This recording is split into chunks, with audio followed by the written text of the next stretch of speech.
All right, hello, and thanks for joining. Thanks for joining us for political talk on another PolitiPod Live. I'm Tom Bickle, And I'm Matt Nisanoff. here to Welcome to the discuss. show. Welcome. We're here to discuss current political events and sort them all out. By the end of the show, I'm sure we'll have it all figured out. It's another week, Matt. How's it going? Well, it is, as the couple of shows and the couple of weeks before, still quite a circus going on the federal level of government and what's happening in the country. And let's talk about it. Absolutely. I'm here for it. Well, we can start off with the obvious, which is the shutdown of the government that's happened. This is far from the first one that's happened, of course, and certainly far from the last one. I expect we'll see. But this one has a weird sort of twist in that the other ones were two sides trying to work out or not being able to work out issues of policy and trying to get an edge in the shutdown so that they can move things forward their way. This one's slightly different in that we have an insurrectionist as the president and who claims he's going to use it to continue his program 2025 agenda. So there he is on the TV saying, "Hey, guess what? There's a government shutdown, so I'm going to fire federal employees." Well, you already did that, and we know that you've done it for your, following your prescription of what you want to see done. So it's nothing new. You're doing what you're going to do anyway. You may use this as an excuse, but you're not actually doing it. It's not happening because there's some sort of change in policy that's now allowing you to start doing this. You're just doing the same thing and just using an excuse to justify it. And the other side is the Democrats, who are that their part in this shutdown is they're saying they want to see health care for millions of Americans. And somehow that is extremist terrorist the horribleness of the Democrats trying to do such a crazy thing, such as allowing people to have health care. So there's the two sides of it. I know last week, and it's been 2 years since October 1st that the shutdown occurred, is when it occurred. So it's been, we're getting on to, I should say, the beginning of the second week. We'll see how long it goes on. At the end of the show, I believe you asked me, how long do you think it will go on? I said a long time, and I expect it will be a long time. There have been, of the government shutdowns that occurred before, there's certainly a precedent for more than several days, maybe a couple of weeks. We'll see how this one plays out. But the problem is the two sides are, the Republicans don't have any reason to capitulate. They started it. They're in power. They're the ones who have the upper hand. And they don't care. They don't care that people are not going to get health care because of this. They don't care that government services have stopped because for 40 years they've been vilifying government services. For 40 years they've been trying to get into the position to be able to use an excuse to pursue their Project 2025 agenda, which has been rewritten for 2 or 3 decades. It's been there on the shelf, but and they've rewritten it to keep it updated. But they've always wanted to do these sort of things. So what is their what would jumpstart them into wanting to see the government restart again when their desperation is to dismantle the government, to drown it in the tub, I believe was Newt Gingrich's expression, get it so small that you could drown it in the tub. So where's the impetus for them to make a rational decision? Absolutely. We talked about this last week, and I had said a similar thing about the not so veiled threat of, well, we're gonna, if you go through with this shutdown, then we'll have the power to just lay off hordes of people out of the federal government. And I said at that time, You're already doing it. Not that you just already can do it anyway, but you're going to do it. You've done it already, and it seemed like, yeah, it's a threat, but you're going to do it anyway. So there's no, like you say, impetus to do what you're being pushed to do, because the punishment is the same either way, and they're terrible at threats, apparently. And I didn't know that. I don't really. I felt like I had said that into an uncertain world, and so to hear you say it this week, I didn't. I want to say I didn't think I was that convincing, but look at me go. uh, Exactly. so that was the first thing I thought. Yeah, they can't. You can't threaten someone with something you're like. If you're just beating them, and then you tell them, if you don't act right, I'm going to beat you. Anyway, uh, what else was there? You talk about the Republicans not having a reason to capitulate, and I think you're right in this first week or so. You're right, but I think it's going to change. I feel like both sides are feeling pretty. Both sides are feeling pretty bullish about this whole shutdown thing. Everybody's feeling pretty macho, and I feel like the lefties. Uh, I feel like if I may say, we have a good reason, because the government's being used to destroy itself. If you can stop that, good. But also, anyway, there's any number of reasons, but basically, the healthcare, for one thing, is. I mean, there's any number of reasons to dig in your heels and make as much trouble as you possibly can to disrupt what's going on, because what's going on is horrifying on any number of levels. But healthcare going like doubling or quadrupling in people's costs, already an outrageous amount. Already we're being just drained dry by this industry. It's unnecessarily expensive. It finds ways to pay itself 6 times with your money, before you're done. Um, that system is going to get more expensive, but exponentially more expensive by a factor of 2, of 4. I've seen some estimates, or not estimates, but here's your bill coming next month. Real quotes. Anyway, and so if there's anything worth going to the mat for, I suppose it's that. And it's my sense that, so I feel like that Democrats seem to have a principle, but a practical principle, one where the rubber actually meets the road, and it's worth throwing yourself on the barbed wire for. And I feel like Republicans have the same FU principle they've had the whole time. They're just going to burn it all down and laugh at you while you cry at them about it.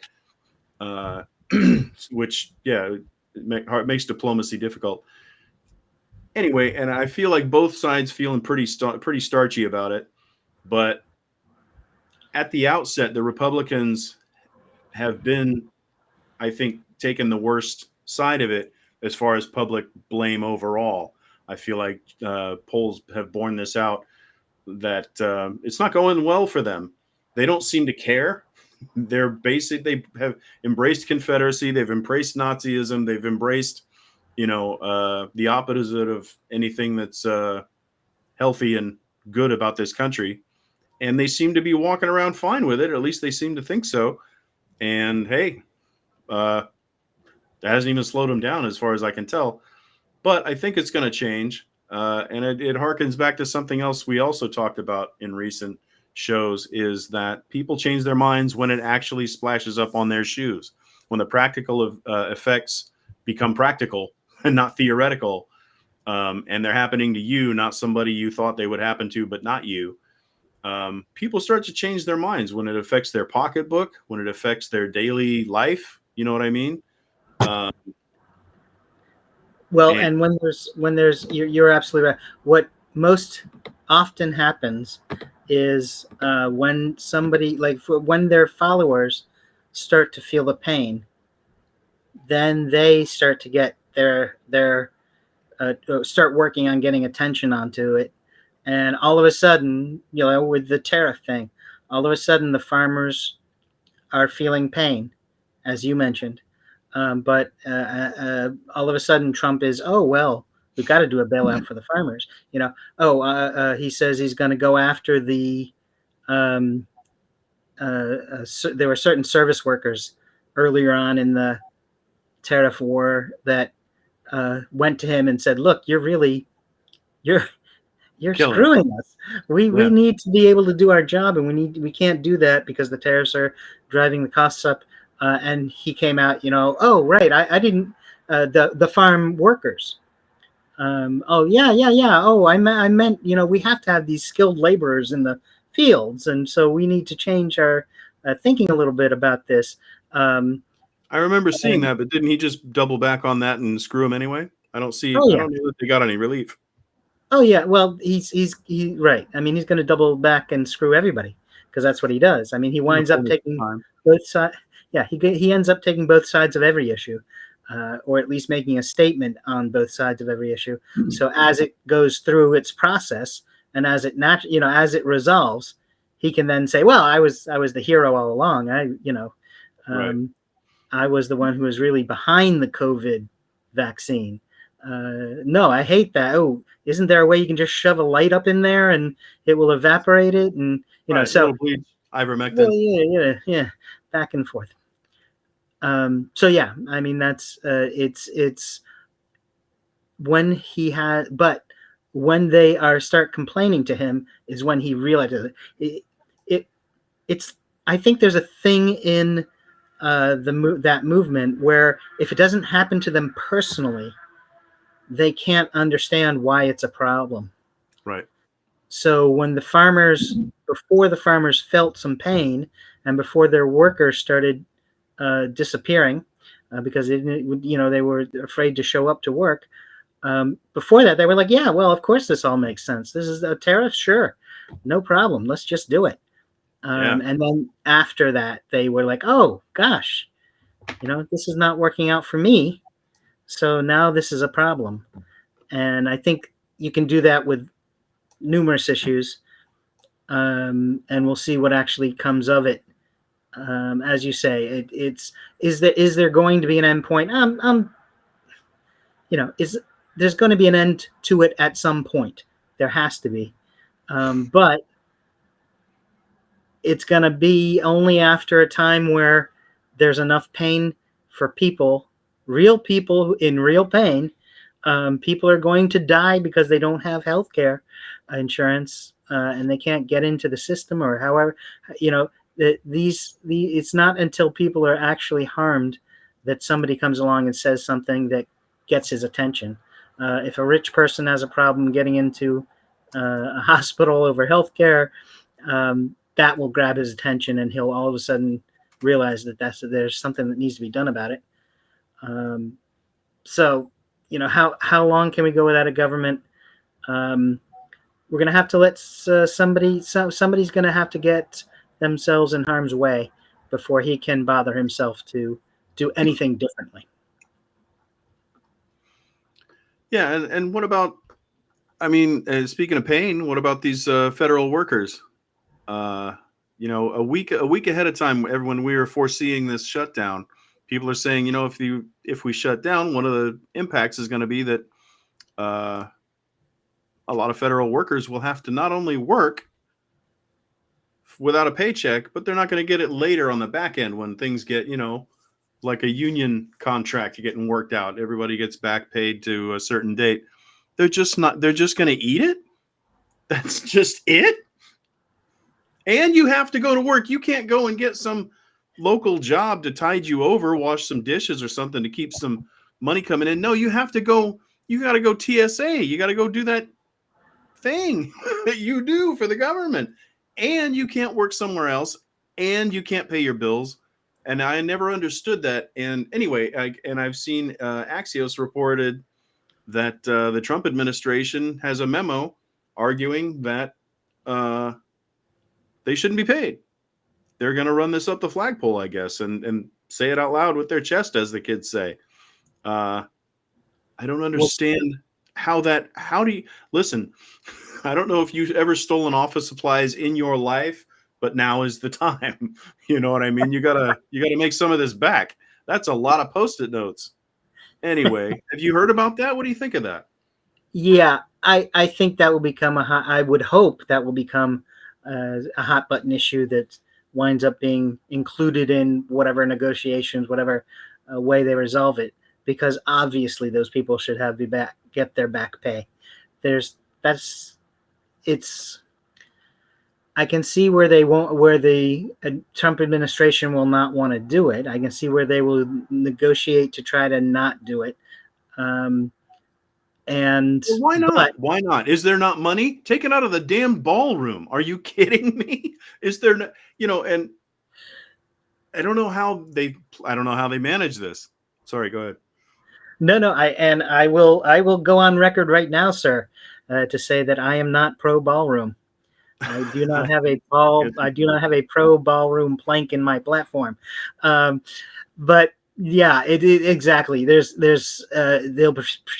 focus on wasting it, the money that they can get a hold of, and doing something as ordinary, as helpful to people as providing back pay, will have to be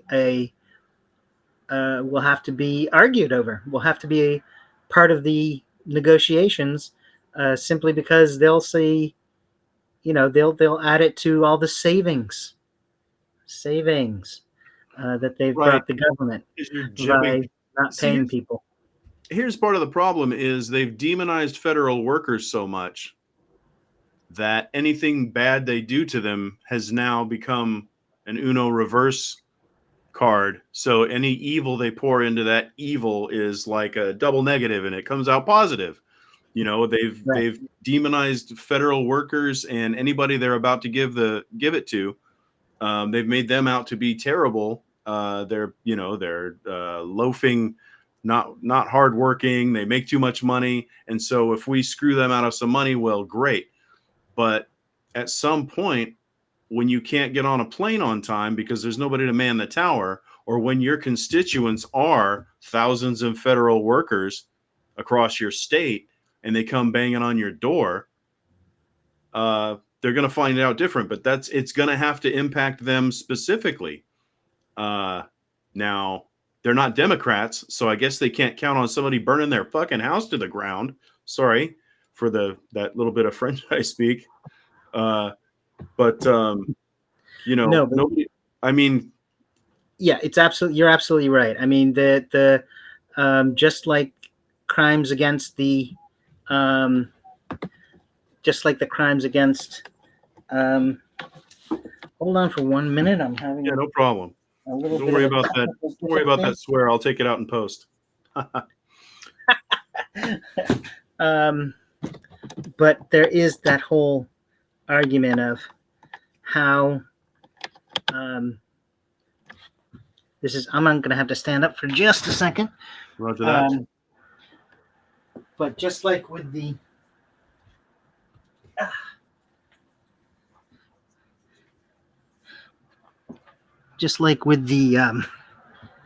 attacks on Democratic, I apologize. I had a little bit of a power issue, and it does. Technical issues. They are what they are.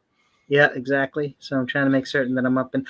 But so the back to the whole thing of attacking Democratic legislators, and everybody has a big thing to say about the shooting of that guy, but they don't talk so much about the guy who went into the home of a legislator and shot her husband, and their dog, killed them all.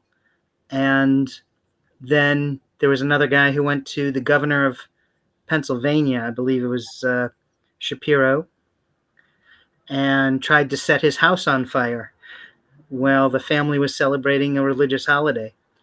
And it's, that doesn't mean anything to them. So it goes back to Paul Pelosi. Exactly, Paul Pelosi, and when Don Jr. put a picture of a hammer and some underwear on his social media and said, "Oh, this is my Halloween costume," there's a lack of humanity that's been fostered among the movement, and so where do you go with that?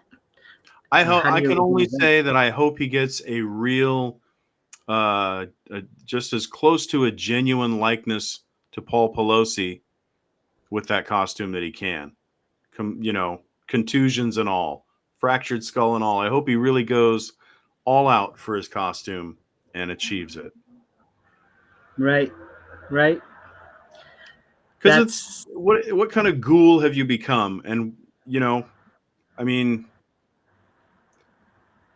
I don't know. I find myself at a loss for words. These people are performatively awful all the time, and if it continues, you have to become like them.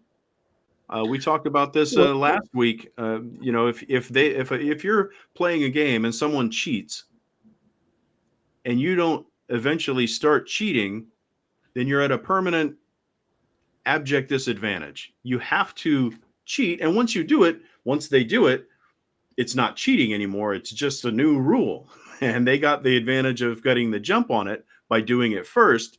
So if you don't catch up and play the same, you know, uh, game, then you're bound to lose, and it becomes cheating no longer is cheating. And anyway, I'm not sure where I was going yes. with this. I So seem to have lost my there's point. there's there's a thing called the Overton window to explain it, a theory, and that is that the political scale from left to right can move back and forth. Maybe it Sure, used to do it a little bit and back and forth, and now it's not so much back and forth. It's all to the right, and it's been doing that for 40 years now. So we're so agreed. ridiculously far over into the right that the alt right that it can't it can't distinguish, it can't conceive of left. And if you're anything other than somewhere in there in that Overton window, then you're outside of the norm. You're an extreme. Sure. So things that were perfectly for instance, with President Obama when he set up the healthcare system, the ACA, the ideas that were the policy was based on were all the Republican ideas that the Republicans had argued for 20 years earlier, 20, 30 Wasn't it years earlier. the Yeah. Romney thing, wasn't it? No, no, no, no. The Obama. No, Uh, I'm saying, but he pulled from Republican. I thought Romney had a similar plan in Massachusetts, and that was one of the talking points was that hey, it's not that lefty. It was 5 years ago. Romney thought it was the way to go, or something like that. I could be misremembering. no, that's possible. But what I'm saying is they were actually ideas from 20 or 30 years ago that the Hmm. Republicans had debated against Kennedy's health care plan. Yeah, So that I it mean was immigration literally too. The people who run around quoting Reagan, and he sounds like a big lefty. Then compared to now, when so the yeah, only president the only president to publicly declare that there should be open borders was Ronald Reagan. So open borders, wow. yeah, I know. How You about know? that? Yeah. Uh-huh. Grandma, hide your pearls. Yeah, where's that exactly? Where's that guy coming from? But yeah, exactly. And you mentioned the immigration issues and ICE, that leads to ICE, and talking about what those guys are doing, where it's almost it's not almost, it is a paramilitary force, Proud Boys who have been given badges and let loose, and Badges and a Nicaragua's. budget, and a big fat budget makes the FBI look like they can't afford the tip. Ridiculous, billions of dollars. These idiots are running around in Walmart sleeve shirts and dollar masks. They're going to give them $80 billion. They're not spending a lot on the education for the guys at the top. This is going to be a mess. Yeah. Anyway, please, No, no, please. not anyway. Look, you're absolutely right. They make Nicaragua look like amateurs. This sort of the squads going out and doing what they want to do just because they want to. Their leader, as you pointed out previously, Holman, took a bribe of $50,000. At least one bribe. Let's not pretend that was his first, last, and only. Too That true. guy, from what I hear, he was pretty smooth with it. After repetition, you get pretty good. He probably had a drive-through window. And yeah, 50,000 is going to be considered sort of toy money in the very near future. So What are somebody got a deal. I shudder to think of the intersection between the ineptitude of the people they've got and the just absolute avalanche of funding. We've all seen some of these videos of these ICE guys, and if there's the least bit of resistance, these guys drop their gun, Matt, and goes skittering across the parking lot. They drop their handcuffs. The person gets loose. He grabs an arm. That one gets loose.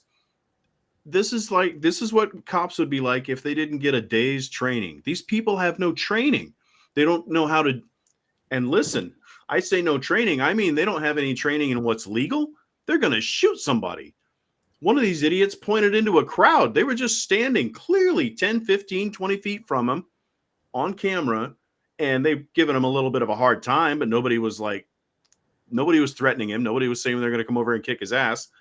They were just harassing him a little bit, jeering at him because they're wrestling on this guy. And he drops his gun like a dickhead, picks it up, points it at the crowd more than once.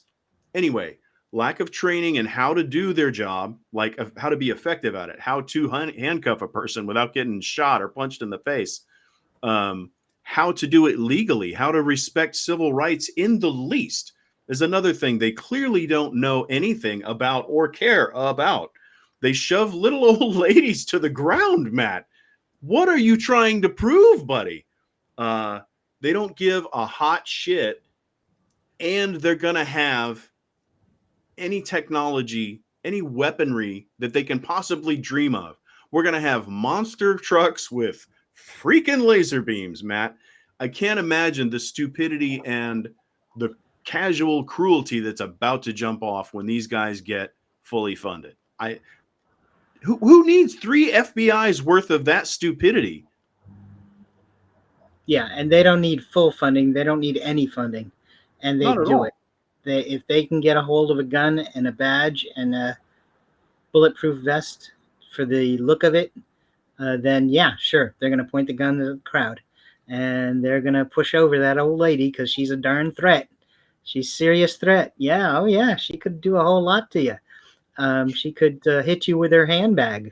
Yeah, she might I take mean, one of your serious. grenades from you, throw it at you. Right. But it And it's will take so that. It will take somebody. It's going to take their crossing the line, and people will still support it. And worst of all, the people in government will continue to support it, just to show that they're serious and they're going after those violent criminals.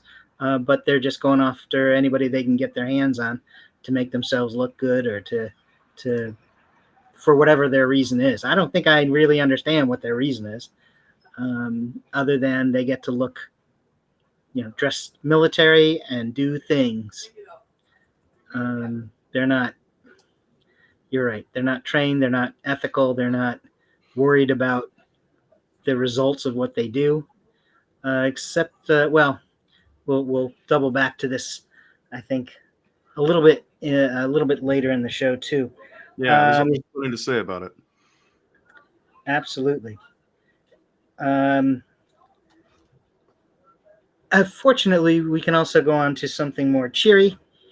I don't know if we have that the graphic of the global, the foreign news icon. Yeah, well, not quite Oh, yet. no, that's not This it. is for foreign news. So the if there's something there that has like 8 different forms of the globe, there we go.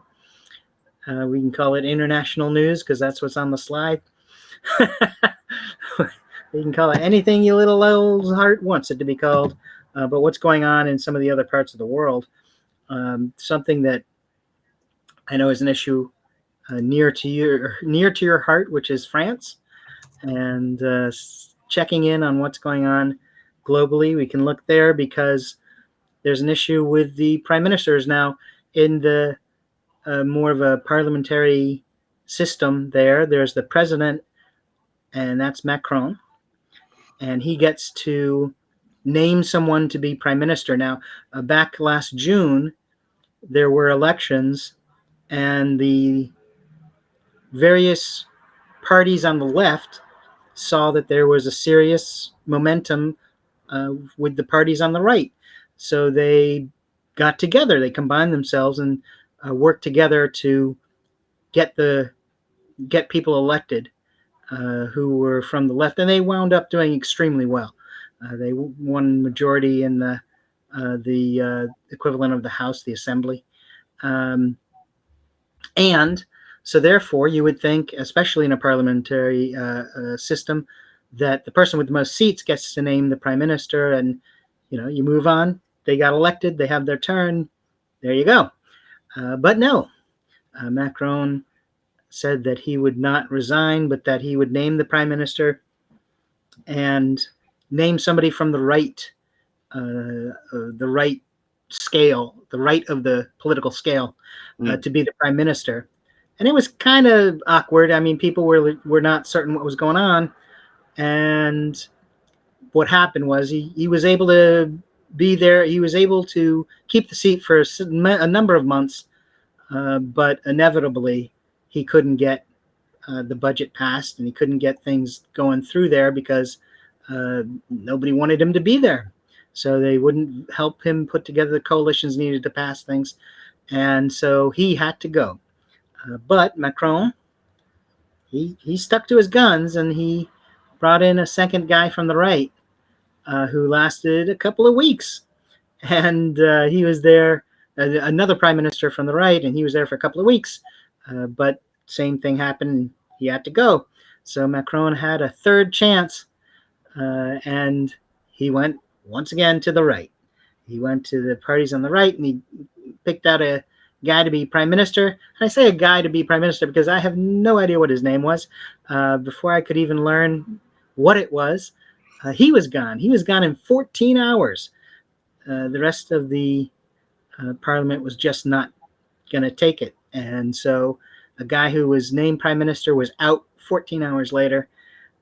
So how they're going to get past this, or how they're going to take the next step, I don't know what it is with Macron wanting to pick up on the right so much. I don't know if he thinks he's balancing power or something, or if he thinks he's doing something that would benefit the country by this act of that explodes in his face.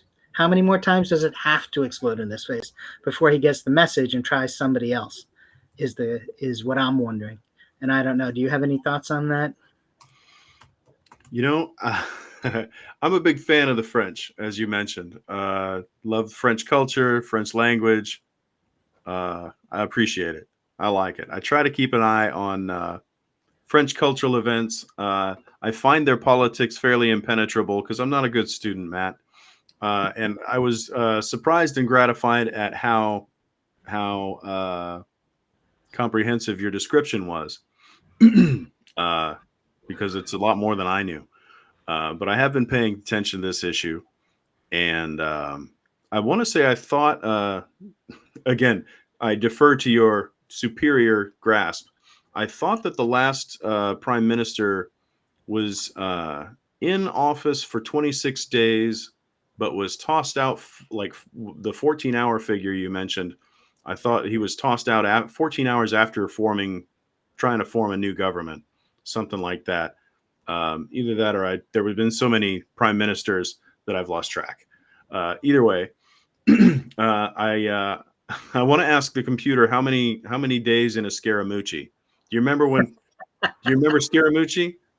Yeah, right. Yeah. He was one of the things he was most known for in his brief blip of time was how brief he served in Trump's cabinet. It was like 13 hours or 3 days or something like that. And so people have been measuring, if somebody was out in a week, that's like 3 Scaramucci's. And so that first came to mind. And he still seems to be a pretty slick little fish, but he's been seems to have been a pretty staunch critic of the Trump administration ever since. So if anything's to be said for karma, there's that. But the thing about France and the government, this cascading failure of the government, uh, it seems to coincide with a lot of social unrest, it does, because I think the one of the reasons the government's not getting it together is they're trying to be more austere. They're trying to raise the retirement age. They're trying to pull more from France's beloved systems that they depend on and enjoy. The government's trying to take it away because it costs money. uh, and so I've seen people lashing out. There's been the Block Everything movement, I think it's called. Uh, that's been, listen, in this country, you find your inspiration where you can. And I have been inspired by these folks. They're out there, they're making good trouble. Some cases, maybe bad trouble, I'm not sure. But at least they're doing something. They're united, they're active, they are slowing down gears that other people in society need to run smoothly. They're not suffering alone, they're not suffering quietly. I wish this country had a little bit of that. I wish we had a bit of that gumption that they're showing, that civic pride and activism.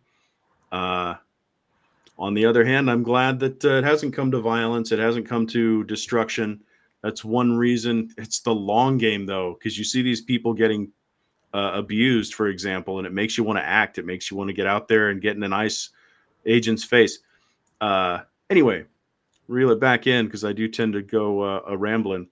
But I'm glad to see them making noise, making news, being seen, making trouble, causing trouble that maybe some rich person somewhere will feel, maybe some legislator somewhere will feel, and good for them. So I rejoice at that, if nothing else, for the inspirational factor.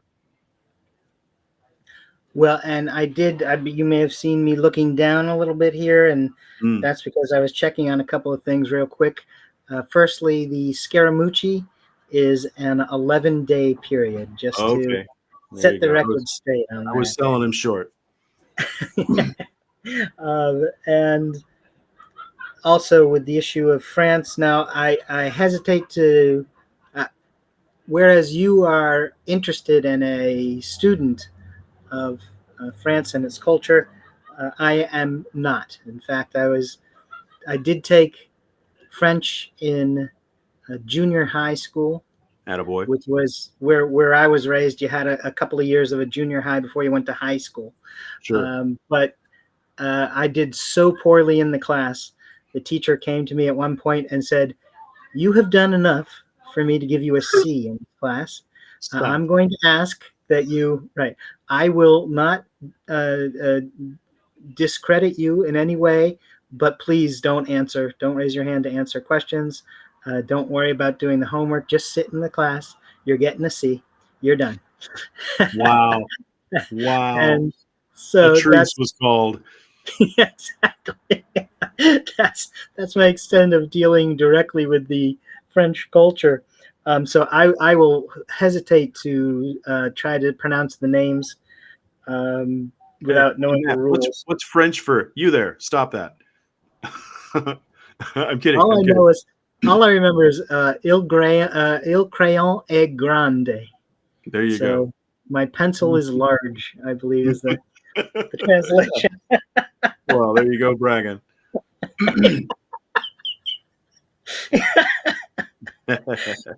Too good. Um, what I can tell you is I have been looking at an article here on the situation, and it mentions the three gentlemen who have been prime ministers. All it will say in this article is that they served less than a year combined. So they're not designated. They're not saying the specific tenures of each of the three gentlemen, Gotcha. but they're also saying that this third fellow is trying to figure something. He's been given 2 days to put together some kind of coalition in the government so that they can address the budget issue, which is the hot button issue, and that They're trying to do it so that they don't have to call an election. Gotcha. The parliamentary system where that's exactly what's supposed to happen. That is supposed to trigger an election, and they're trying to do some deal so that they don't. Hmm. Although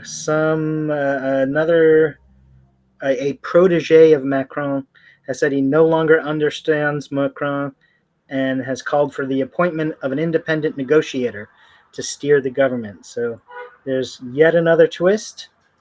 We'll see what actually happens.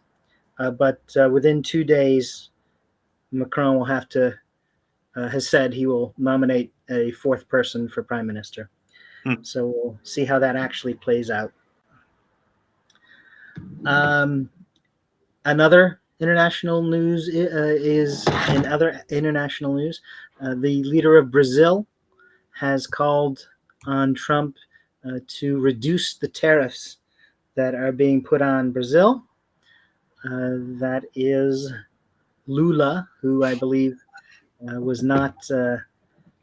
Trump was not a fan of when he was elected, I believe, and now Lula is trying to see if he can persuade Trump to reduce the tariffs against Brazil. We'll see how that works out. Maybe he should send him a golden calf. I don't know, something that would be Right. bright and shiny and can be put in that new ballroom. And Yeah, maybe he's already got a plane. He doesn't need another one. Exactly. Yeah, exactly. The things he doesn't need. Something in a nice boat.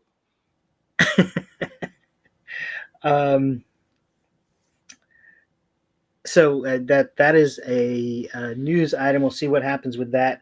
Try to follow along with that, and then of course another issue is Greta Thunberg. Hold on just a second, Matt, before we go Yeah. too far from now. Brazil, we put I read if I read right, 40% tariff on them, right? Right. Why did we do that, Matt? I think wasn't it because Trump didn't like, this is how I've heard it said, maybe I'm wrong, again, I live to be corrected. Trump didn't like the way they were treating their former dictator who just got sentenced to, I think, was it 27 years in prison? And so Right. he's disincentivizing, he's punishing that country for punishing that person, and he's trying to dissuade them from, do I have it right or am I crazy? You're absolutely right, and Okay. they're trying to punish a traitor who caused an insurrection. Well, with that in mind, if Trump and Lula are going to get together on this thing and make any headway, what do you think the ask is going to be? Take it easy on my buddy, right? I mean, so are we? I don't know. I guess we'll just watch and see if that's what's happened or what happens or is what's asked for. Is that your sense of it? That's yeah. It's. I don't know what else they can do that Yeah. would What else do you have to offer? right. Maybe invite him to Mardi Gras. I think he'd like that. Yeah. Let him dance it up. Exactly. You can see the beads flying. Yeah, that'll be great. Sorry. Anyway, thanks for letting me snag your coat on that. I just wanted to flesh that out because it's a little more to that meat on that bone. Absolutely. I apologize for not throwing it to you there. So to move it to Greta, let's open it up right now and let me hear what you're thinking about that, and then I'll say a few words. It has taken me a couple of years to come around to my current opinion as to the Gaza situation. It took me a long time to see that they're killing children and adults lives are valuable too. They're killing adults, innocent civilians, and I hear, and anyway, that's gotta, in the just the numbers they're putting up. Anyway, it took me a while to come to that realization, and I've been reading online people who don't see it that way, and They just think all Palestinians, all Gazans are Hamas, or if they're not, they got it coming. And I just can't get myself to go that far anymore. And I think, I don't know, I feel like if anybody sits with it long enough, they come to that realization. And there's, as we've discussed, there's a ton of, this is a lava lamp of items and justifications and history, and you did this and they did that, and this is what's possible, and nobody can really be trusted. There's no purity on either side, but right now it seems like one side definitely has a decided advantage. Anyway, um, to me, what cements the deal as far as who do I sympathize with in this struggle? Because again, there's heroes are hard to find anywhere nearby it. Both sides have a lot to live up to, but when you see like reports of the idea, the Israeli forces, I guess, taking shots at people just trying to get to a truck full of food, or trying to fish, or not doing anything much at all, just existing. Journalists, ambulance drivers, they're not all Hamas. Anyway, and so I feel like it's into this. You get Greta and her 500 boat flotilla trying to show that this is wrong, that we are as harmless as you could be. We're out here in a boat. If I fall out of this thing, I'll drown. There's not, I can't run away. I am as helpless as I can be in the face of these massive forces, and I'm bringing some oatmeal. And before the entire world, before all the cameras in the world, you know who I am, you know who they are. Here I come with my oatmeal. Are they going to shoot me out of the water? They might. And that's the dare. That's the unspoken dare, I guess. Again, I'm not a very sophisticated international viewer. Maybe I'm missing a lot. But it seems to me she's coming in as pretty much as meek as you can. She's not smuggling C4. She's not bringing secret messages. She's not threatening anybody. She's just like, here's, my riverboat crew, trying to float through and give some babies something to get them through the day. What's going to happen? Are they going to come down like the hammer of God and kill us all? They might. It's kind of, they're getting to be their brand, and they're not fighting that brand. They're not fighting that too hard. It's incredibly compelling. And so what do? They drag her off the boat and they rough her up. Apparently, she's, in the business of having eyeballs and cameras on her and drawing attention to issues that she cares about. She could easily jump up and down and make more out of this. Whatever happened to her, maybe it can't be overstated, but there's an opportunity if someone's really a limelight hog, and that's really the name of the game in this world, is clicks and likes and eyeballs. She could be chewing a lot of fat over this and saying they did this and they made me lick water off of the floor like they do here in America. And she's not doing that. She's like, yeah, I was abused. Anyway, this is still the problem. I find something noble about that. That's as much as I can come up with when I look at it and think about it. Right. It's tragic situation, as you say. It's not one side that's all at fault, and it's not the other that's all at fault. It's not. It's a nasty little situation, and there's certainly nothing to. It's hard to defend either side, between the Israelis and Hamas, and then the people stuck in the middle. They're stuck in the middle. There's no quite literally. There's no way for them. Yeah, exactly, and they literally can't get out. And then there's that whole issue of that I brought up last week of, I think this is the end of the two-state solution. But what we do also have now, the latest, is that Trump has gone to Netanyahu and designed a 20-stage peace process that will bring peace to the world and to the Middle East, because I don't know. so he can have his name on the buildings when they're rebuilt or whatever. Don't Yep. know what that don't know what the extra step is, but he has offered this plan. Apparently, now he's claiming today he's claiming that Hamas has signed on and they're moving into the first stage of the 20 steps or 20. I don't know what to call them. The 20 grift, 20, 20 grift 20 grifts. solution. The first grift of the 20 grift plan. Um, but if that is true, if they have accepted to move towards peace, and if they have accepted to do what it takes to move through a peace process, that would be a positive thing. It would. We'll see. Listen, it would gall the shit out of me for Trump to have even one plausible scalp on his trophy board that he did something worthwhile and good.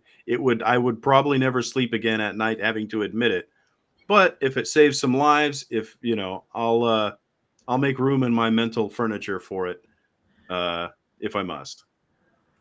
Well, and we have to. There has to be a proof in things actually happening, and if they get through all 20 steps and bring true peace to the Middle East, then perhaps he does deserve a Nobel Peace Prize. That would That's a be lot for of sure. ifs for somebody who always finds a way to screw something up every time. Well, I believe his record stands for It itself. speaks for yourself. That's right. Well said. But I mean, here he's claiming it, so we'll see what happens. Yeah. So there. That's where we are in the Middle East today, and we'll have to see how things play out for the rest of the week. And then, of course, we will touch on this next week's show. If there's actually, let's talk about another issue actually is going on domestically, which is changing things in the face of the United States, politically speaking, and that's the issue of all the states rushing to gerrymander their election districts. We have and their congressional districts.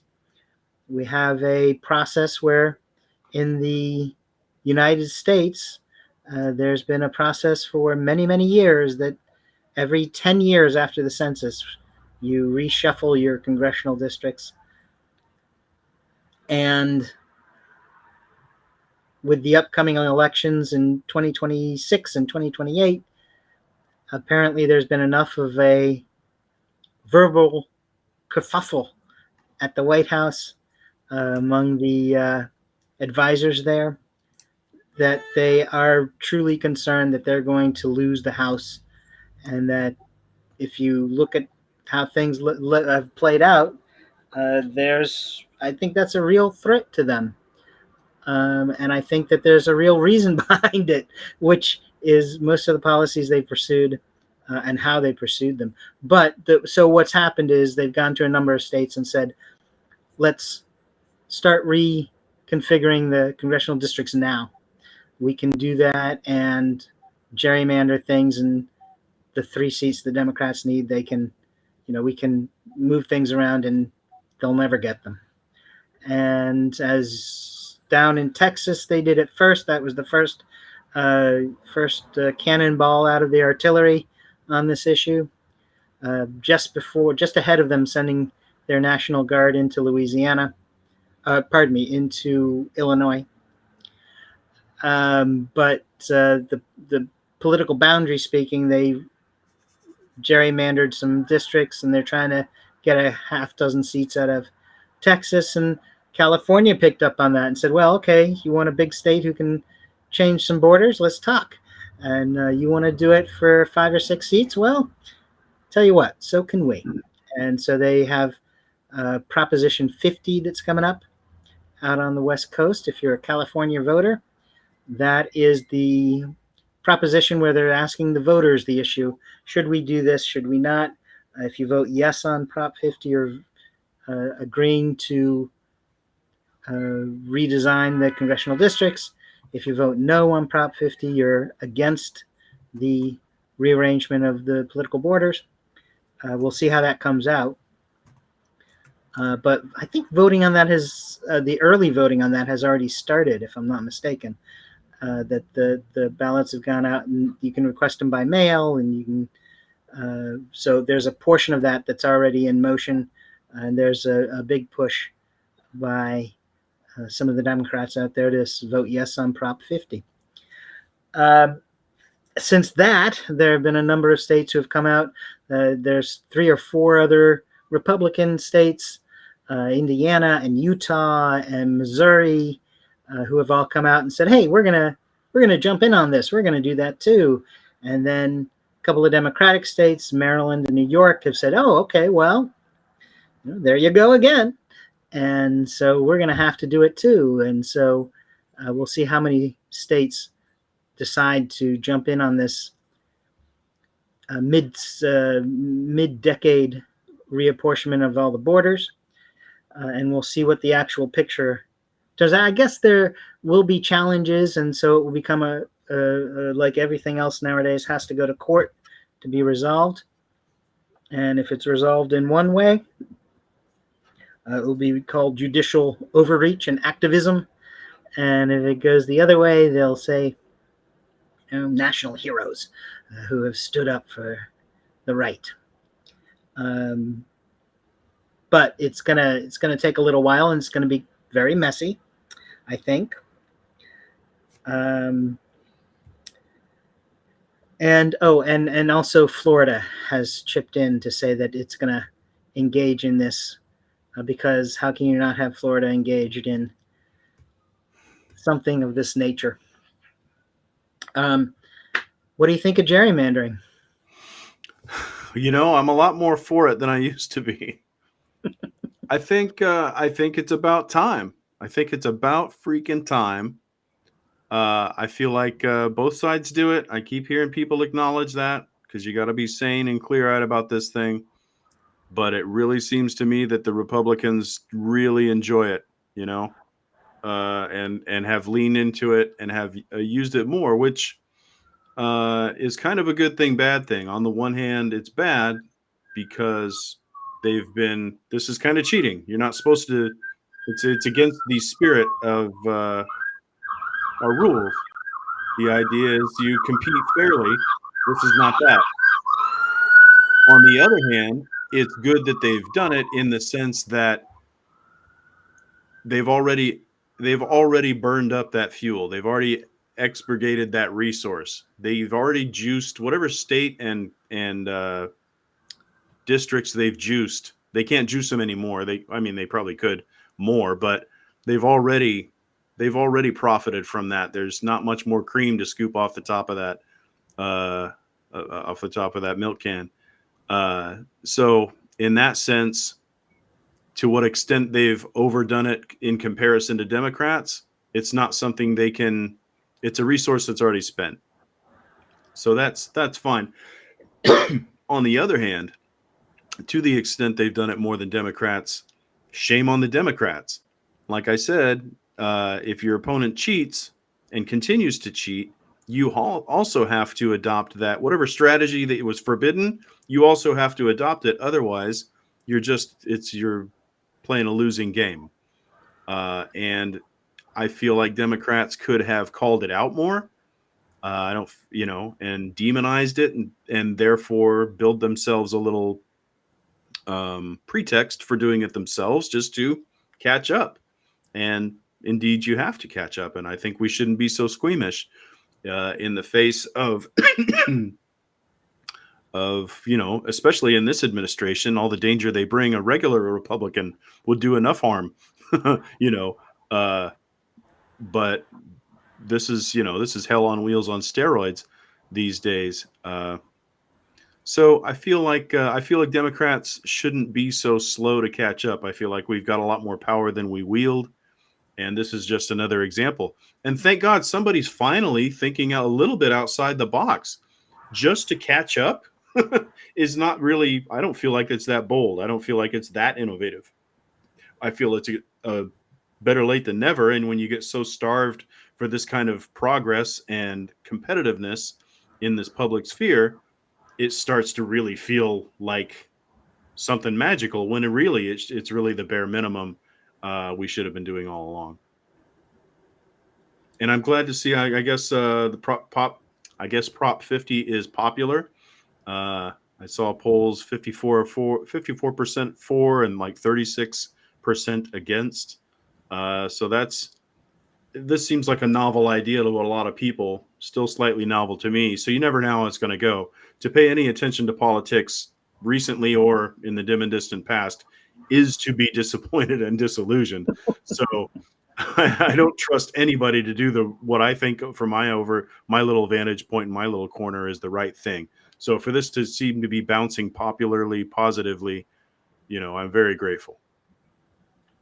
Well, and that is the name of the game currently is something becomes popular and the people who don't want it will start working on PR twists and seeing what they can do to undermine it and to change the opinions of the public. And we don't know what will happen because in politics a week is a lifetime, so things can change within that time dramatically. But as you say, that's the right. The fact that it is so popular when it's just being introduced and people are thinking about it and actually reading about it and sort of getting up to speed on what it is, I think that reinforces what you're saying. I think that it's saying that you gotta this is a game where you can't just sit back and moralize and think that you're going to get ahead. You're going to have to actually fight and you're going to have to do something. And we'll see, as I say, once it goes through the courts, okay, there'll be time to adjust and we'll deal with that as we get there. Yep. But right now is not the time to capitulate and then just sit back and say, tut tut, because it's gonna cause a lot of people a lot of pain just because you did. It has caused. I mean, I would say I would go further and say it is causing a lot of pain. It's what got us here is this small thinking, watching things creep in the wrong direction, months and years until they're so far out of whack you can't imagine how to straighten them out. We should be better than that. Excellent point. I'm with you. All right. Well, that brings us to speaking of how things have gotten where they are, and that whole discussion we had earlier, and the whole thing about the Overton window and shifting over and things becoming more to the right, and are talking about ICE and how things have already gotten way out of control with that. And how do you put that toothpaste back in the tube? We are clearly advancing in the rise of fascism, and that whole ICE argument is part of that. People who get to run around with weapons and look military when they're not. Actually, that whole thing with Hegseth, one of Hegseth's big talking points to the generals to teach them what it is to be a warrior was Still laughable. yeah, absolutely, totally laughable. But one of his big points was no fatties. There's a grave concern he has for fat soldiers and fat generals and what that does to the warrior ethos. And yet, Yeah. here we are with ICE guys running around, certainly not passing the high school gym class test. If they come across a row of tires, there's going to be not so much. Maybe that's a good way to get away from them. Throw down a bunch of tires and see what happens. But we're certainly here I want to say I'm about 40 minutes from Portland, and here we've got donuts on fishing poles for them. That's one of our protests. We're so clever. Well, right, too true. And I saw that. I think I saw pictures of the folks with the donuts on the sticks. holding them in front of those guys, whoever they are. Um, and I know another one at one of the holding facilities.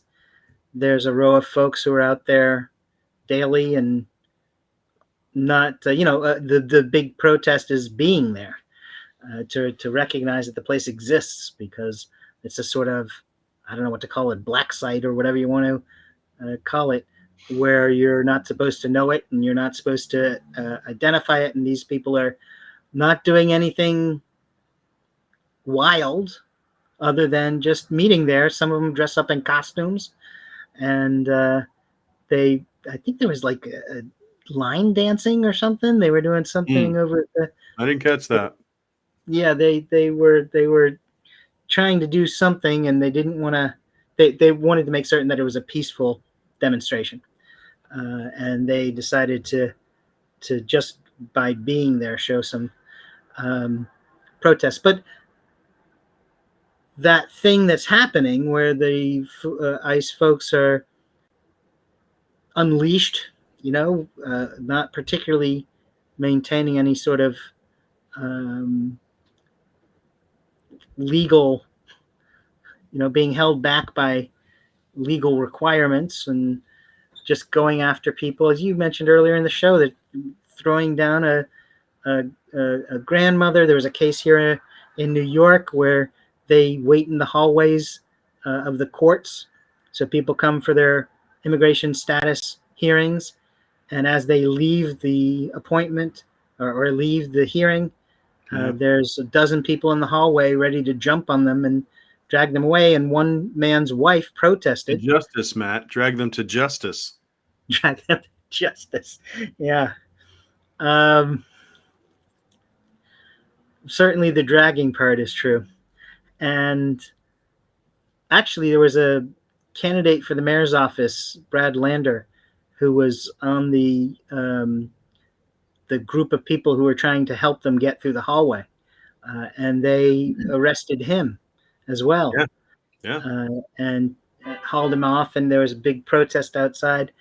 And as he pointed out, he's sure he got roughed up a little bit. He got lost a button on his suit, but he's a guy, and he's a government official, and he had access to legal representation, and he was fine. Yeah. But he was worried for the people he was helping, because they don't have the legal representation, and they don't have they don't have the resources, the money to get the sort of the representation they need, and those folks are not so fine, and that's what this is about. Yeah, and there are many of them. Yeah, they're so not fine. We don't know their names and may never. Exactly. And when they get down to those kids and they're handcuffing kids and leaving them alone while they drag off their parents, those kids are not going to be fine either. And that's another tragedy of this whole charade. But the original point I was making was there was a woman who came out, and they took her husband, and she protested. Of course, she didn't like it, and she was going to have her voice heard. She was going to say some things, and that was another case where they just, pushed her down and pushed her head first into the ground, or not ground, in this case, a laminated floor, and they did harm to her as well. On the skull. Yeah. So this clearly suggests that there's an issue of fascism here. We're in the second stages of it. It's beyond the beginnings. This is not what happens in democracies that are functioning, and it's certainly not. We're not wondering if. Now it's right. How far and how bad and how fast. Right, and it will. I have no doubt that it will get far worse. But Matt, I see these videos with the ICE, mostly with the ICE agents. It seems like someone has told them, go out there, kick some ass, show me how tough you are, something. So they've been given not just quotas for numbers of, heads to bring in, but I don't know. I see these people run up and unprovoked just attack people, mow them down, knock them down, pepper spray them. pellets to the head. Some priest got shot in the head. He got it a couple of times. That guy should just go stay home to rest up a little bit. But he got pepper sprayed, and he got a pellet to the top of his head from some jackass on a roof above him. He over there praying. Look, I find it a little annoying and ostentatious to pray out in public too, but you don't need to take a pepper bag to the head. Anyway, I feel like they've been instructed. I feel like people have been instructed. They don't just come out and hold a line. They don't just come out and take up a space. They come out, they release one dude, I think we talked about it, was like release the peewee. And so all these giant linebackers come out, and one dude a full head and a half shorter than all of them comes shooting through the front line and grabs somebody, and they drag him back. I mean, this guy, anyway, he was like a foot and a half shorter than everybody else, and just came out loaded for bear. Really wanted to show somebody something. I don't know. I feel like it's instructed. I feel like they've been told to do it. It's pernicious. It makes it that much again more evil. That okay, you understand the high school bullyiness of it all, but for someone, if that's the case, and I know I'm just perceiving this in my head right now. I don't know that it's true, but if someone's out there juicing them up, telling them go hurt people, go kick some ass, go mow them down, show daddy, how much you love him, whatever it is they're saying, that's the type of shit that should get you put into jail. That should be legally actionable because you're influencing arrays of human beings, multitudes. You're not just one jerk at that point. You are empowering and magnifying the harm. And another thing that I've seen in some videos is the tactic of one of the officers arguing with the protesters, and then slowly another one comes up and grabs him and starts walking him backwards, and a third one comes around and sprays pepper spray in someone's face who was arguing, because how can you possibly disagree with ICE agents? That's certainly illegal somewhere, I'm sure, or at least It's been talked about it being illegal, I guess. And so whatever they do, they're justified in doing. Speaking of videos, yes, I believe that we do have some video. This is from Chicago a few days ago, and I just want to let people know it's loud and it's disturbing. This guy is obviously terrified. Anyway, I'm going to run a few minutes of video, and just so you can see an example of what we're talking about.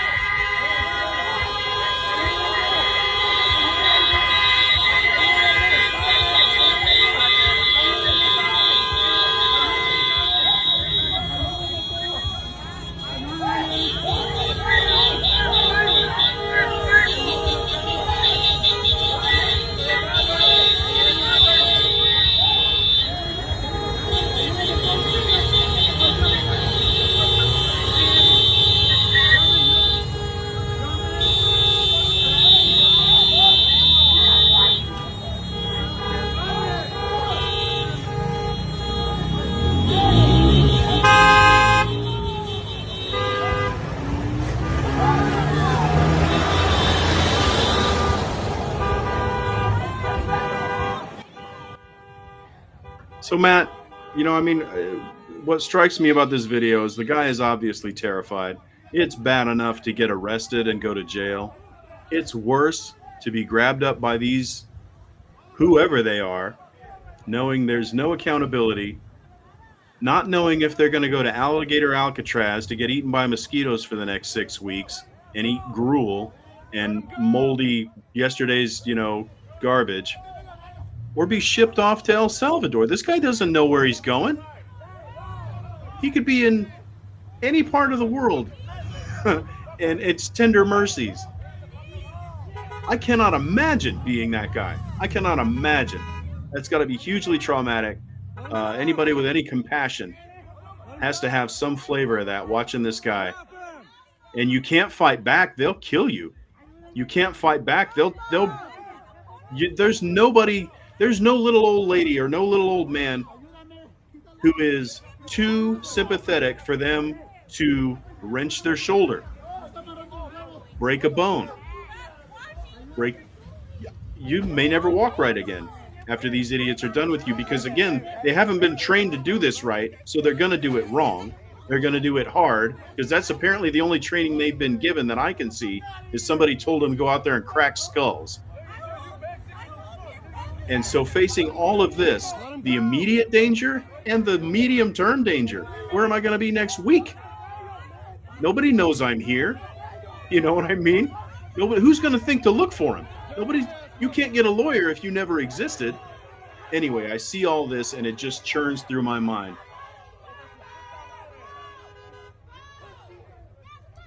And it's hard to it's hard for me to work with that.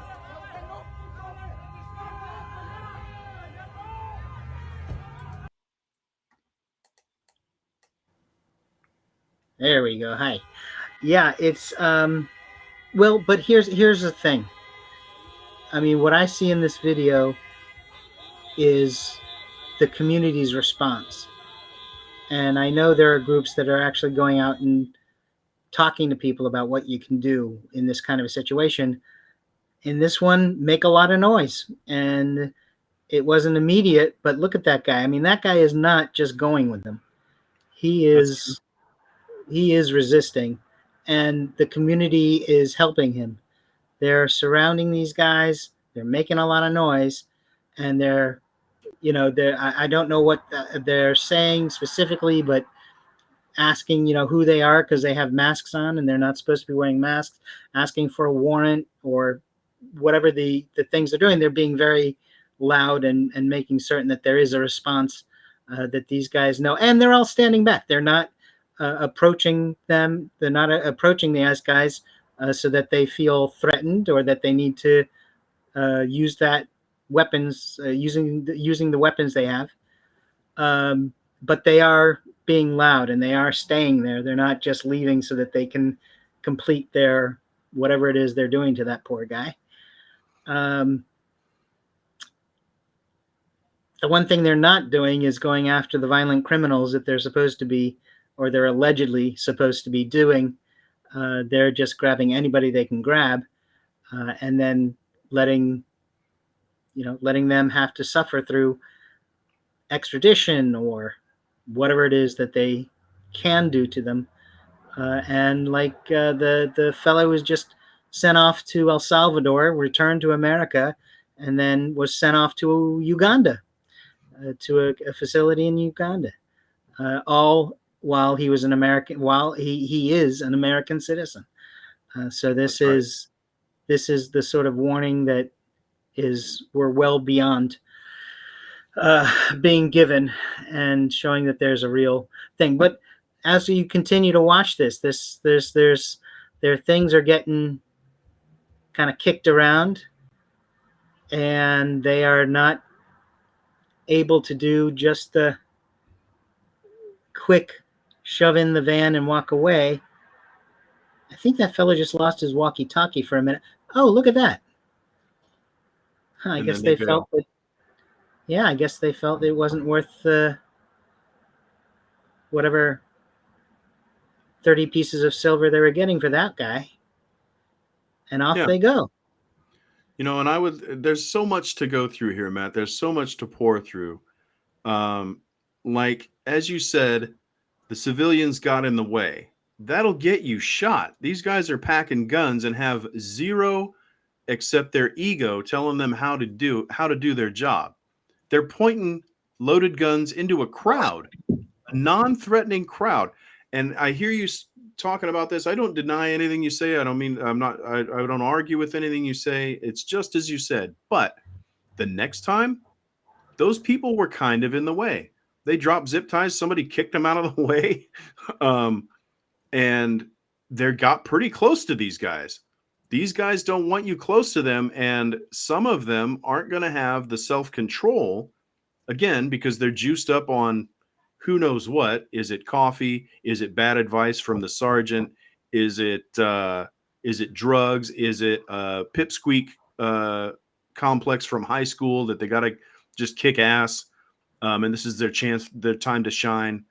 All those things can go wrong, and I wish I knew what it was that tired these guys out, because how hard is it for two guys to grab one guy bodily and just throw him in the goddamn car?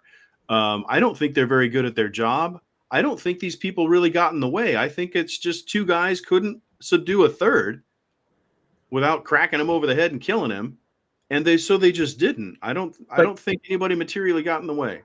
Tom, I gotta disagree with you on a couple of Dude, things. They didn't draw their weapons, and I don't think it's just because these guys happen to be good natured. I don't think it has to do. I think it's because the community folks were disagreeing.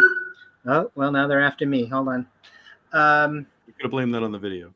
Yeah, exactly. But they didn't draw the weapon, and the community members did not approach them. Yes, when that guy dropped his stuff, somebody got close enough to give it a good kick, and they pushed away. But he didn't approach the whoever these guys are. Now you mentioned the sergeant tells them something or that. No sergeant, no sergeant. These are not law enforcement. These are guys I, who have been hired for the day okay, agreed. to look tough and to bully smaller people They whenever gotta have possible. some boss, though. Sergeant's the wrong word, but they gotta have some boss. And these guys are remarkably reserved for being hassled and heckled and actively trying to wrestle someone who won't be wrestled. Somebody else in this situation is gonna hurt civilians. I think the only thing I can think of is that people started to gather enough that a crowd will form. And once you have a crowd, bad things are going to happen to the people who aren't of the crowd. And they were worried about their own material safety. Um, but even that, I would love to see these guys lose a fight. That's fine as far as that goes, but it's going to be used in the larger sense. They would love to drop the hammer on some city like Chicago, and if somebody's there protesting and that these guys push down their grandma and some dude comes out and has a problem with it, it's on. One bloody nose, and this will be is a tinderbox waiting to happen. And I am stupefied that it hasn't gone bad yet. I'm thrilled with the people of Portland and their costumes and their donut poles. And these people here, nobody came just smashing through with a car. That could totally happen. And it's going to happen if they keep screwing around. You can't expect human nature and the random forces of inertia not to go bad eventually. And it freaks me out watching it. Every time I'm like, it's about to go down. And I go to full tilt boogie in my head, and it's not good. And I don't know. Anyway, it's hard for me to watch and not think that is very uncomfortable. It is scary, and I do agree with you on that.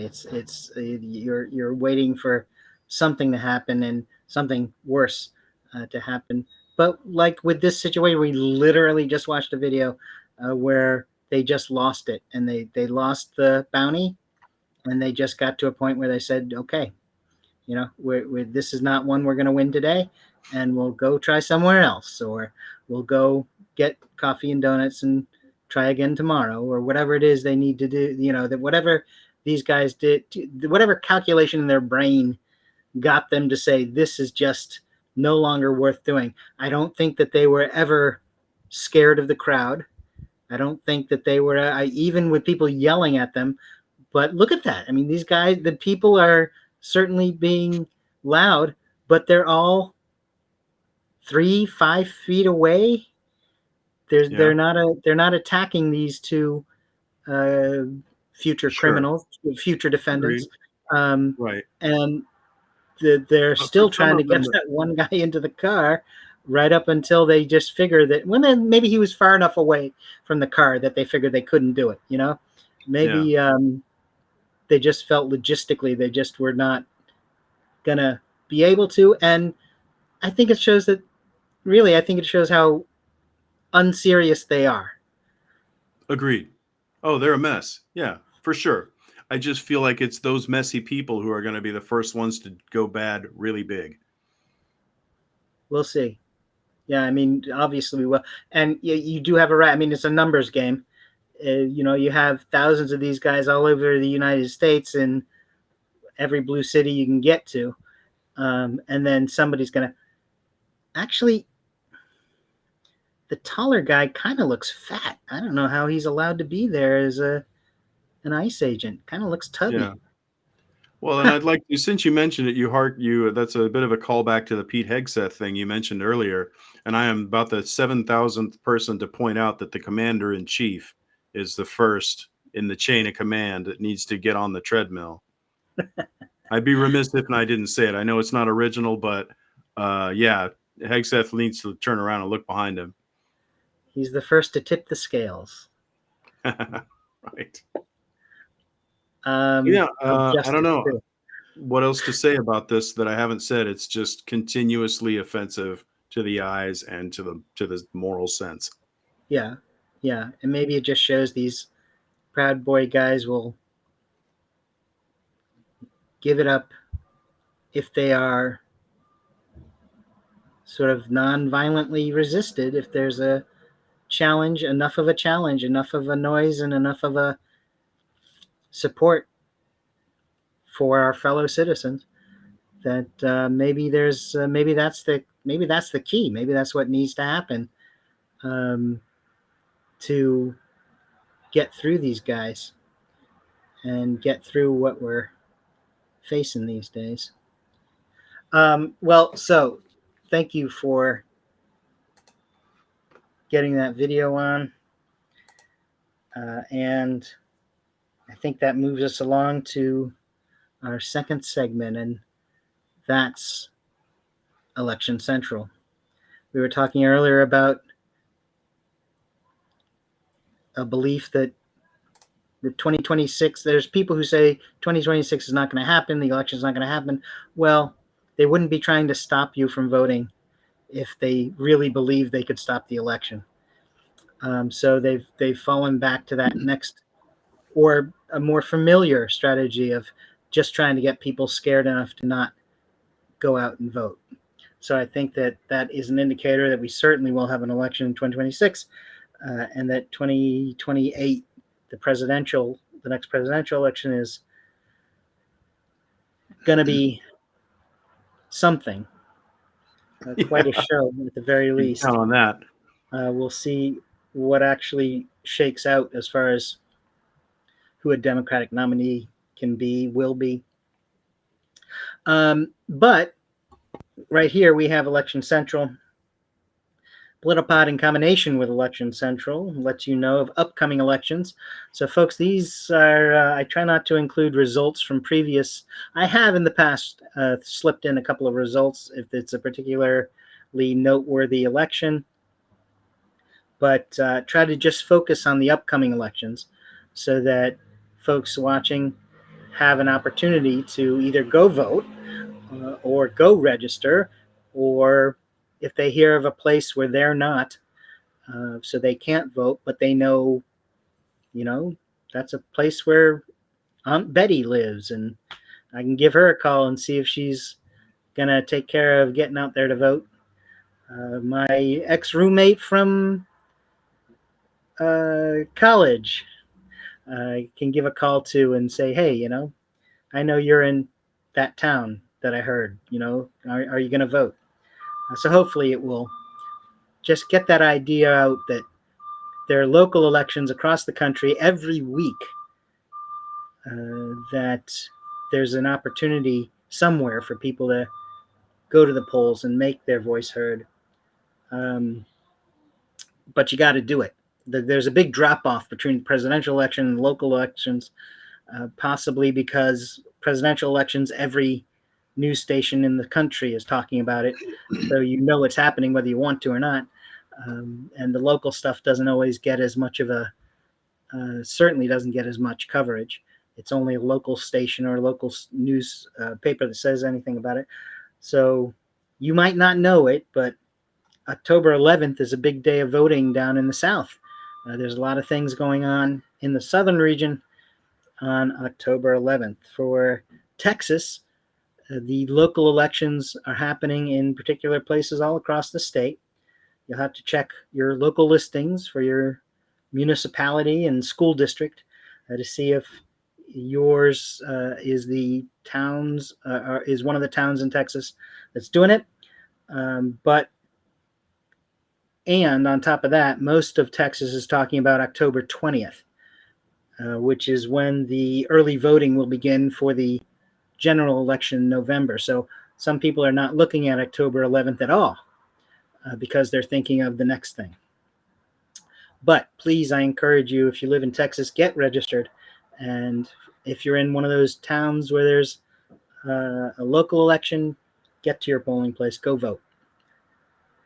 And in Louisiana,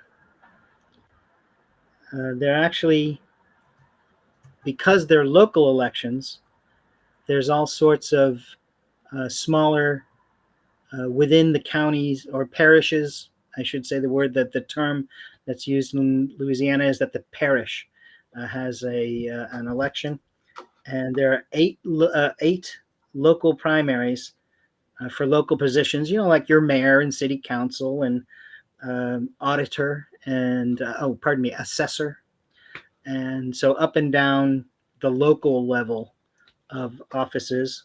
There's 8 places that are having primaries on October 11th. In New Orleans, it's a mayor and 7 city council seats, 6 of which are actually contested. But there's also, as I mentioned, there's a sheriff, the assessor, clerk of criminal district court, and a city charter amendment. So there's a lot to vote on. There's a lot to have your vote about. So go vote. Can you put up that Louisiana?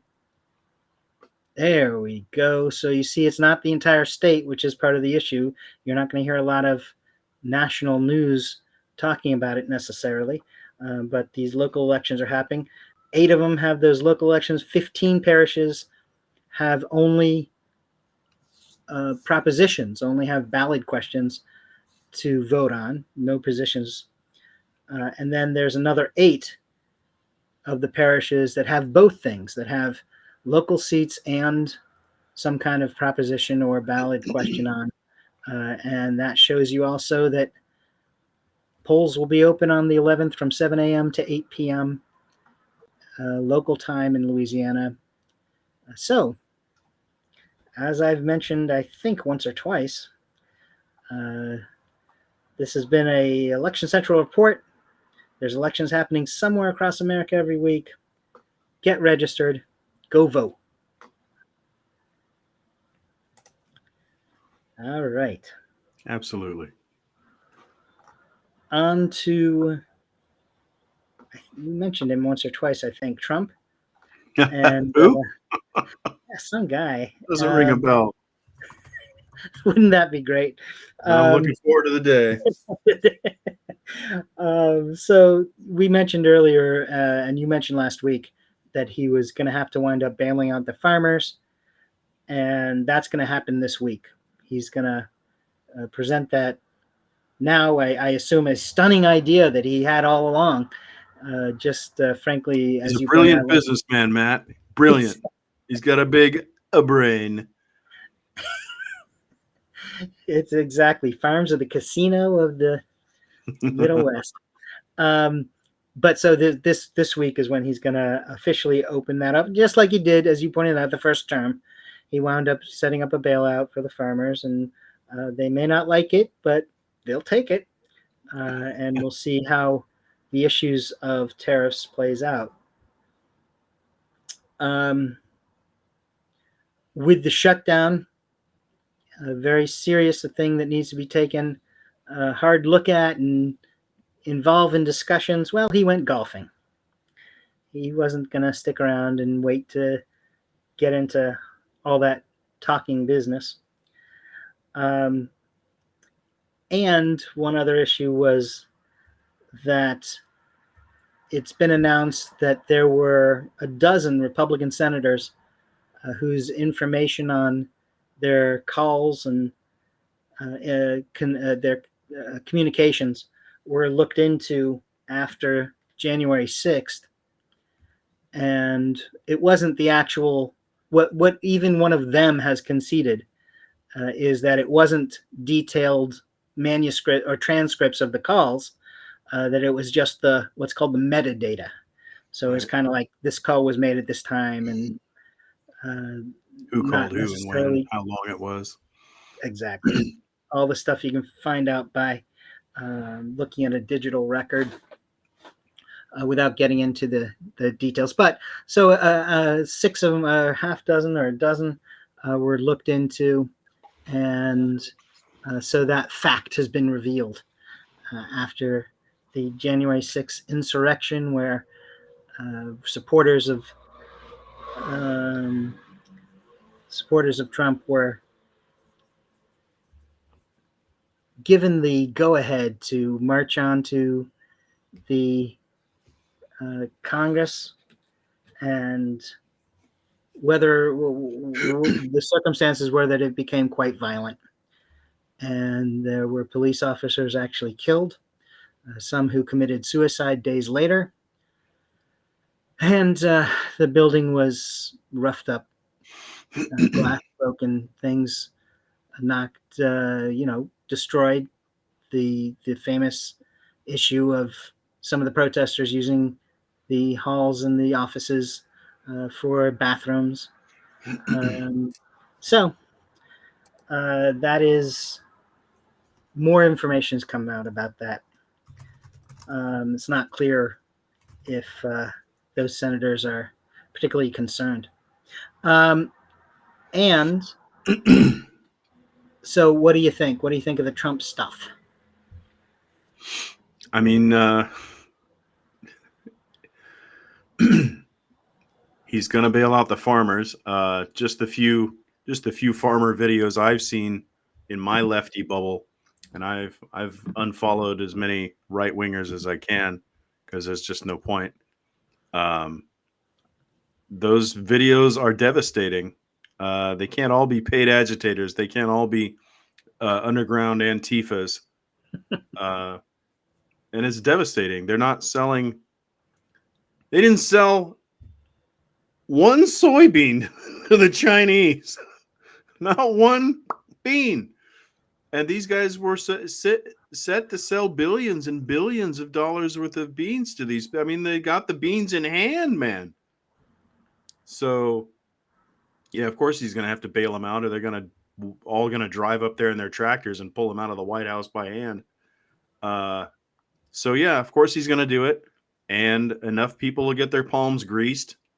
But the difference between having customers and a sugar daddy is good years and bad years. Customers come and go, but you'll keep a lot of them. One sugar daddy goes bad on you and it's over, son. It's better to have customers. And I think they know that, but not as well as they're gonna. Right, and then what There's do they nobody, actually do? there's no constituency he won't screw over hard. And their turn's coming. This is close. It's going to get closer. So, cash a check while you can, Grandpa, but I wouldn't count on it. And yeah, golf. I mean, this is not a guy who works at the golf course. He's not out there making deals and twisting arms. He's out there goofing off. So yeah, I'm not surprised. I don't know if you are. The senators being investigated. I mean, okay.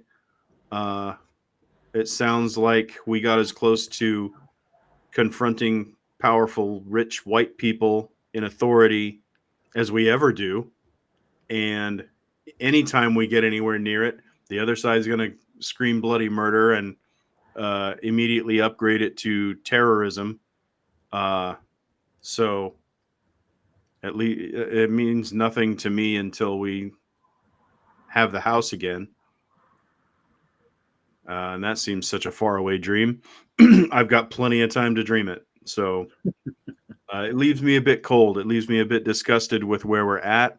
When we did have the ability to prosecute people who needed it, we didn't. Is it even going to be better next time, Matt? You didn't think you'd see a second Trump turn after that mind-blowing fiasco of several years ago that ended with a plague.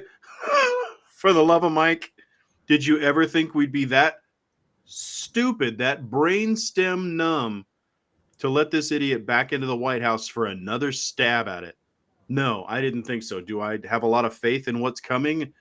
God willing, inshallah, we'll get a hold of the House again and more, and eventually recover a lot of what's been lost. Do I think they're going to, all these rich people who still can barely bothered to get up off their ass in the face of just burning devastation all around them, do I think they're going to turn over a new leaf? I'll have to get back to you on that. I don't feel good about it. I wish we would do, I think we just have to get rid of, I think we have to usher out a certain layer of people and usher in another certain layer of people. You know, David Hogg, he's got time on his hands. Some of these other up and comers, I feel like we should start farming them in. People who are frustrated, the people who would have normally taken the baton from the gerontocracy, who have been shunted, we should unshunt them. Anyway, until that happens, it's going to be the same old get along to go along to get along. It's a big club and you ain't in it, as to quote George Carlin. So I'm pretty pessimistic, but you never know what can crack open. So I maintain just enough of a sliver of optimism to drive me absolutely crazy. Yeah, right. Fair point. Fair point. We'll see. We'll see how it plays out. For the last big issue, what I'm going to suggest is that we do sort of a quick fire version. So I'm going to mention a couple of points of what's happened with the Supreme Court. All right. That's just about starting their new term. And we'll just throw out a couple of issues real quick, do a quick fire, couple of seconds response, answer and call in response. So first off, the Supreme Court has declined to restart Laura Loomer's RICO suit against social media, including Meta and Twitter. And at the same time, the Supreme Court has forced Google to make reforms to its app, to how it runs things, and the information in it. So, what do you think about that? Well, I think anything you decline Laura Loomer is a good thing. I think we should decline to let her out in daylight. She just seems so pervasively wrong-headed. Yeah, that's it. Boo Laura Loomer is apparently all I can muster about that. When it comes to Google and apps, I'm afraid I have more thoughts about a different issue that's similar, and that is, and I forgot to bring this up earlier about the ICE thing. Google and Apple have both removed ICE tracking apps from their Play stores or from their virtual cabinets, and that sucks. That sucks out loud. Because one of the things people could do was network. So I'm really sad to see that from both Apple and Google. I don't know. It'll get done other ways, I suspect, but it's pretty sad. Anyway, that's all Fair I point. have to say about that. Let's jump to the next one, Trump's expansion of presidential powers. You may have heard that Stephen Miller used the term plenary power, that he cites the U.S. code that has some language of that nature, where he's interpreting it as that gives the president monarch's power. Yeah, and all of it. Plenary meaning all of it, from the Latin, all of it. Right. And even he, when he said it, he said the words, and then he literally stopped dead in his own tracks. He just wouldn't even say anything in the actual interview because he realized, perhaps because he realized he'd really let the cat out of the bag, or perhaps he was just amazed that he. What mystery remains? Hey, Matt, I think they're trying to amass power for themselves. Am I a genius? I'm not Nostradamus. I don't Well, know. I and don't get it. Like some people, I've heard them suppose that, and it really looks like someone shouted into his earpiece, Stephen, shut the hell up right now at all costs. I don't care if you look like Mitch McConnell, an oil painting of Mitch McConnell immediately. Don't say another word. We have snipers in place. Don't say anymore. You've gone too far. What's too far for this administration? We're going to be grinding up children for meat. I wouldn't put it past him. If I saw that in a headline tomorrow on Axios.com, I wouldn't flinch. I wouldn't break stride. It's ridiculous.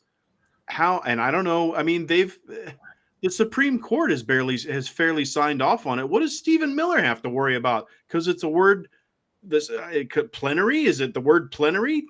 I don't know I don't know what gives these people pause. Why would this?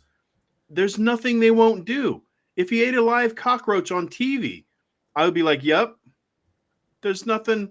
I don't know why plenary would give him pause. I don't know why anyone would shout into his earpiece, Stephen, you've said too much. They've already kneecapped Congress. There is no Congress. Trump is striking down funding. He's making war on fishing boats on a goddamn 12-person fishing boat. He's declaring war. What does he need Congress? There is no Congress. He is exhibiting plenary power. He's doing all the government stuff. He's all there is anymore. The sun rises and sets on his fat head.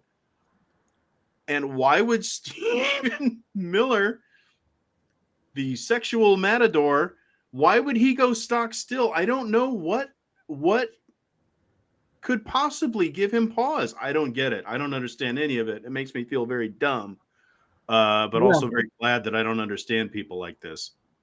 Well, and you're forgetting Trump's war on America. I mean, he's sending military-style troops or Black Hawk helicopters on innocent people. Just a whole big cracker box full of people, yanking them out and tearing up their apartments. What boundary remains? What makes these people shrink back in the dead of night besides wokeness? So I don't know. I don't understand why Stephen Miller took a deep breath. It's not like it's a secret. Here's another issue, another story that's come out from the courts that Jacob Chansley, you may recall, the QAnon shaman who had a certain flair in his costuming for the January 6th insurrection, which he was a participant in, and then ran for Congress. Dude's fuzzy hat game was without compare. Once pardoned from prison by Trump, he did run for Congress. He did not win. And now he's filed a case against Trump. Apparently, his claim is that Trump and Musk and Israel and Warner Brothers have conspired against him, and he's asking in damages $40 trillion. Trillion.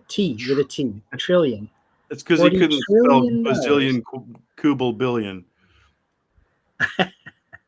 I think Trump will probably give him some kind of medal of freedom, just for thinking up of trying to get people to pay trillions to him instead of Trump's mamby-pamby getting people paying him millions, just due to lawsuits. And one last thing for the courts: the SCOTUS has refused Ghislaine Maxwell's appeal on her sexual crimes against girls. So the refusal of the appeal is, hey, there's something that's good. She's going to continue to be in the minimum security place that Trump has shifted her to for some odd reason, just around the release of the Epstein papers. What do you think? I mean, it's slow motion absurdity, and it refuses to stop. Nobody will ask him why Why are you giving her the kid glove treatment, if you'll forgive the phrase? Poor choice of words. He can't defend it, having her there and giving her a break. And he acts like he's not getting away with anything, and we fall for it. I don't understand.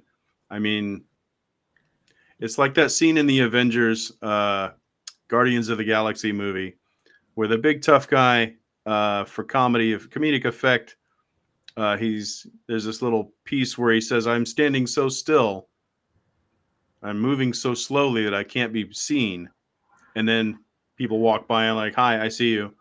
It's the same thing with him and this Epstein thing. He's like, "Oh, I might have to talk to the DOJ about pardoning her." Wait, why? What is there to talk about? A, you hold the strings.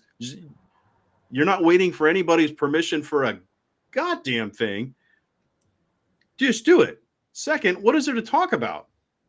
Anyway, it makes no sense, and he's acting. And I don't know how we let this go on, but we're acting like he's pulling it off. He's not pulling it off. I'm not fooled.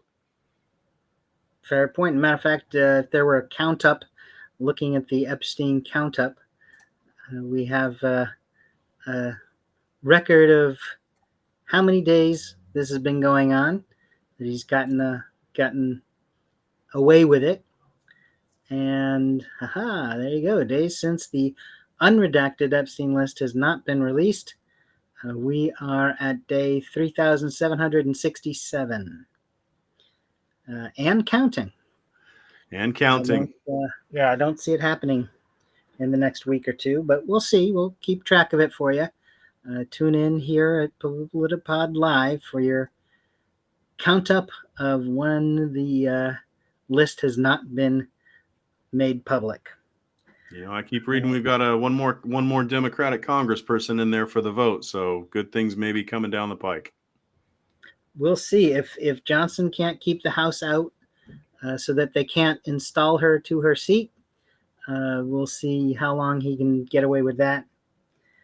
And when they get back to work, what does happen, and maybe we'll see something, and hopefully eventually the unredacted version, and stop sort of playing around with it. Well, thank you for joining us for PolitiPod Live for political talk.